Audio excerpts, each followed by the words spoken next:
Qeveria shqiptare ka në vëmendjen e saj biznesin me paketat lehtësuese dhe mundësitë e granteve që ofron. Ky ka qenë fokusi i bisedës që deputetja dhe kandidatja Edona Bilali ka bërë në një nga bizneset e Shkodrës. Elvisa Livota, drejtuesi i këtij biznesi, u shpreh se ka një sër hapësirash që sot po krijohen për biznesin. Ne jena biznes i ri, pak a shumë, kena filluar në Lezhë, kena zgjenuar në Shkodër,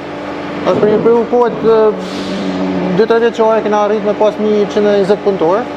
Por një periudhë më të shkurtër, i vitit besojmë që do të ketë shumë 1200 punëtorë. Për deputeten Edona Bilali edhe për 4 vitet e ardhshme në programin e Partisë Socialiste dhe Qeverisë Shqiptare ka një sër lehtësish që do të jenë në favor të klimës së biznesit. Qeveria është përgjigjur me disa instrumenta, që nisin fillimisht nga programi nxitjes punësimit që jeni përfitues,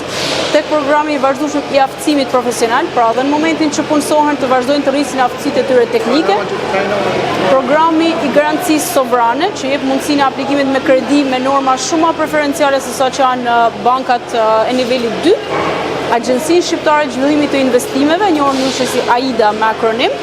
për mbështetje edhe për makineritë, por edhe për certifikimin me standarde ndërkombëtare, për pjesëmarrjen nëpër panajire, ndërkohë që kjo industri, pavarësisht se synimi është kalimi në cikël të mbyllur dhe kjo është një ambicie e qeverisë e hershme,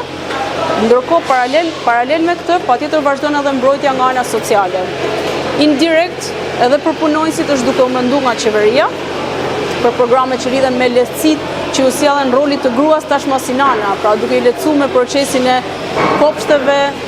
kopshteve, shkollave, zgjatjen e orarit të qëndrimit të fëmijëve në shkolla, tekstet falas, ndihma që jepet grave që janë kryefamiljare, ushqimi që do të pilotohet brenda këtij mandatit, kryesisht duke filluar nga qendrat e qarkut, pra nga bashkia Shkodër, dhe do vijojnë të përhapet avash derisa të kolaudohet i gjithë procesi. Gjatë bashkëbisedimit në këtë biznes, deputetja dhe kandidatja Edona Bilali kërkojnë mbështetjen e punonjësve për zgjedhjet e 11 majit, si ditën në të cilën Shkodra do të zgjellë vazhdimsinë e projekteve dhe investimeve.